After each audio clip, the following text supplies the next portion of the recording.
Je m'adresse à toutes les mamans qui se sont déjà dit un jour « Est-ce que je suis faite pour ça ?» ou « Je ne suis pas faite pour ça » ou « J'ai l'impression de tout rater en tant que maman ». Si c'est ton cas, regarde cette vidéo. Je vois le tableau, je l'ai vécu des centaines de fois, n'est-ce pas? Je suis aussi dans ce lot et je fais de mon mieux, je cherche, j'essaye et pourtant à la fin de la journée, j'ai encore des choses à me reprocher. J'ai l'impression d'être passée à côté de ma journée. J'ai crié alors que je voulais rester calme. J'ai cédé alors que je voulais tenir. J'ai oublié un truc important, un rendez-vous, je ne sais pas. Et là, je me dis mais c'est pas possible, je rate tout, mais c'est pas possible, je pense à rien, je suis pas faite pour ça, c'est trop. Et le soir, on fait le bilan à charge, n'est-ce pas? On fait rarement le bilan à décharge. Oui, je te vois, je le sais, tu ne fais pas. Et ce bilan, en fait, il est toujours déficitaire, n'est-ce pas? Comme si, en fait, peu importe ce que tu faisais, c'était jamais suffisant. Est-ce que ça te parle? Voilà, là, moi, ça pique, rien que de te le dire, ça pique. Et en fait, on se compare à d'autres où on a l'impression, parce que ce n'est qu'une impression, que l'autre elle gère trop bien, qu'elle est hyper organisée, qu'elle a je sais pas quoi et qu'elle arrive et qu'elle oublie rien du tout. Ben en fait, c'est un imaginaire, c'est l'image que tu te fais de l'autre et en fait, ça n'a rien à voir avec la réalité. Bref. Et en fait, cette phrase, finalement, elle vient après ton bilan de la journée qui est déficitaire pour toi. Tu viens avec cette phrase « Je suis pas faite pour ça ». Est-ce que tu l'as pensé au moins une fois dans ta vie, en mode j'étais pas faite pour être maman, ou non mais je fais rien de bien en fait. Alors moi je l'ai pensé bien plus qu'une fois, je vais te le dire. Comme d'habitude, je vais pas venir te consoler en disant des petites phrases qui vont peut-être soulager ton ego. C'est pas mon style, je suis désolée pour ça, mais par contre j'ai envie quand même de traiter ce sujet-là. Et en fait le sentiment de tout rater, c'est souvent le signe qu'on se juge avec des standards dont on n'a même pas conscience en fait. Des standards qui n'existent pas. Et très sincèrement, comme d'habitude avec moi, au lieu de te dire non mais tu fais de ton mieux, non mais ça va, j'ai envie qu'on plonge là-dedans, qu'on plonge et qu'on ait le courage de se dire ok, je me jette à l'eau avec est-ce que effectivement je fais rien de bien? Est-ce que effectivement? Mais du coup on y va pour de vrai. C'est-à-dire qu'on va définir un vrai critère. Et ce qui est intéressant, c'est quand je fais ce travail-là, moi, avec les mamans, quand on définit ces critères-là, finalement, c'est facile. Je leur dis, ok, du coup, tu corresponds, tu as l'impression d'avoir tout raté sur quoi? Et du coup, elles me disent, ok, sur ça, sur ça, sur ça, sur ça, sur ça. Ok, d'accord. Et du coup, on va voir, par exemple, j'ai pas été assez présente. Ça, c'est le truc. Ok, du coup, c'est quoi être assez présente? Ah je sais pas. Ok, donc du coup, en fait, tu te juges sur quelque chose que tu ne sais pas. Non, mais si, c'est au moins avoir fait un jeu avec mes enfants. Ok, d'accord. Donc ça veut dire que si t'as pas fait un jeu avec tes enfants, t'es une mère pourrie qui a tout raté. Ah non, quand même pas, non, quand même pas. Ok, d'accord, on fait la suite alors, du coup. Et en fait, on y va, et on décrypte, et on prend le temps qu'il faut, parce que voilà, pour moi, pour déconstruire toutes ces conneries qu'on peut avoir dans la tête, excuse-moi du grand mot, eh bien on prend le temps. On prend le temps d'aller les voir. Et en général, ça les calme, les mamans, mais c'est pas forcément confortable.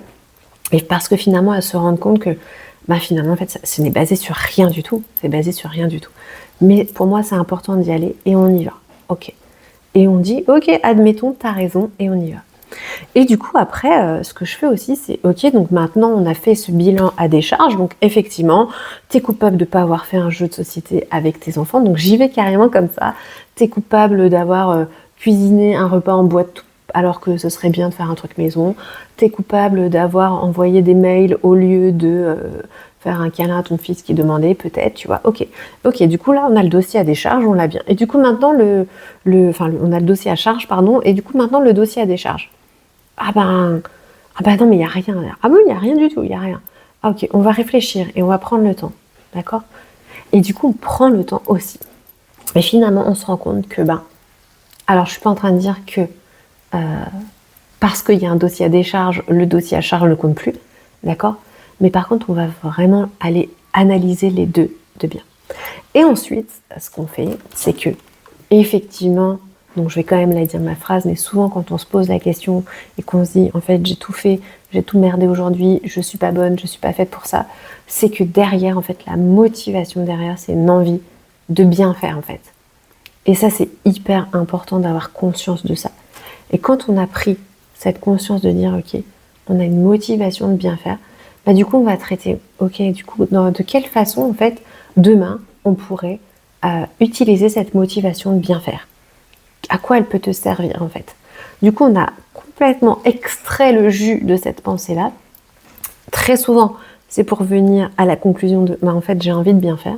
Dire, ok, est-ce que du coup, tu sais ce que c'est bien faire? Et bien faire pour qui? Bien faire pour toi.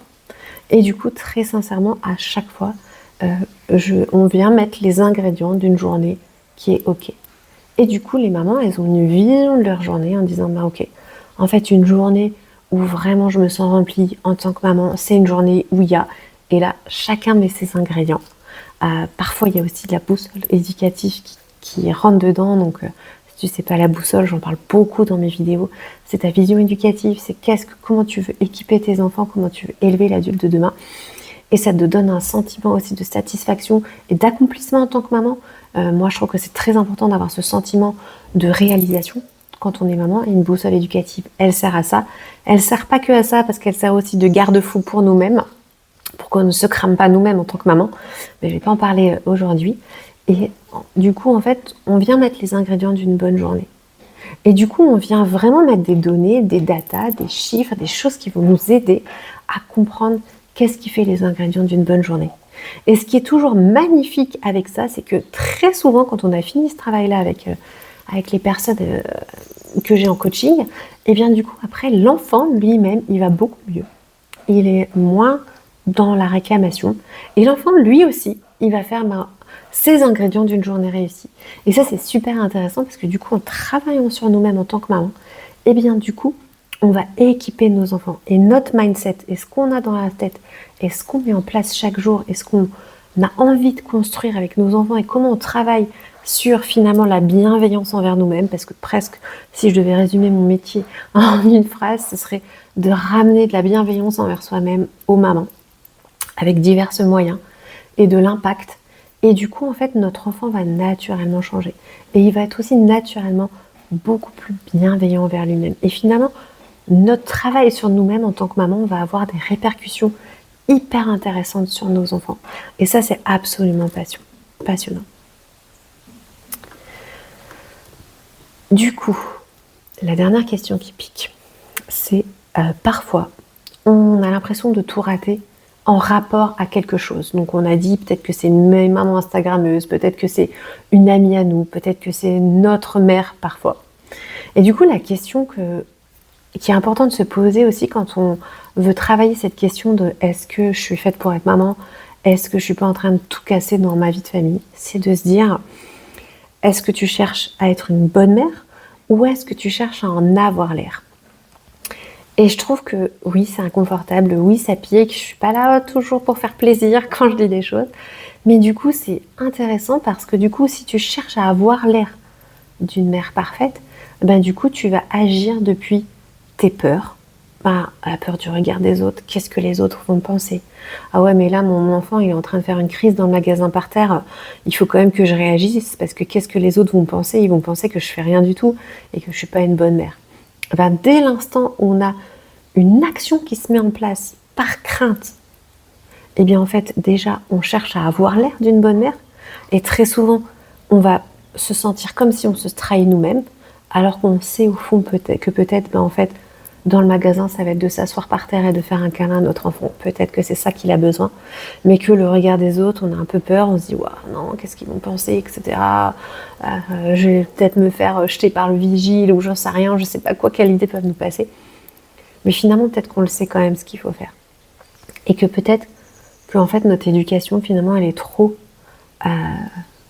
dirigée par les peurs extérieures à nous-mêmes. Et pas assez dirigée par vraiment l'impact qu'on veut laisser nous en tant que maman. Vraiment, j'ai envie de te laisser là-dessus.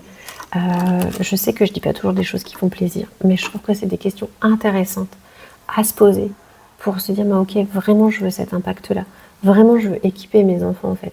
Vraiment, en fait, pourquoi moi aussi je parle beaucoup des craintes, c'est parce que je sais que moi, j'étais vraiment sculptée par la crainte des autres, par des craintes. C'était vraiment littéralement, c'était tout moi, c'était les autres qui me sculptaient, c'était mes craintes. Et en fait, je sais Quelle est la liberté qu'on a quand en fait on s'est débarrassé de ça et qu'on avance avec ce qu'on a dans le cœur, qu'on avance avec notre chemin, on est moins épuisé, on va directement à l'impact qu'on veut apporter, enfin franchement c'est une telle liberté que c'est aussi pour ça que je me bats. Parce que je sais que ça va libérer tout le potentiel que tu as en tant que maman, de ne pas agir depuis ses craintes ou depuis nos croyances ou depuis les idées préconçues. Et c'est pour ça aussi que j'invite les mamans à aller au fond des choses qui sont désagréables qu'elles pensent sur elles-mêmes. Pour aller voir, vraiment est-ce que c'est solide ou vraiment est-ce que c'est pas solide. Et si c'est solide, on travaille vraiment dessus. Ok, on change des choses. C'est ok en fait. Ça arrive. Et si c'est pas, ok, comment est-ce qu'on agit alors? Et comment on se libère de tout ça? Voilà, merci de m'avoir écouté. C'est vraiment mon cœur pour toi. J'espère que tu l'entends. Et je te dis à bientôt. Salut!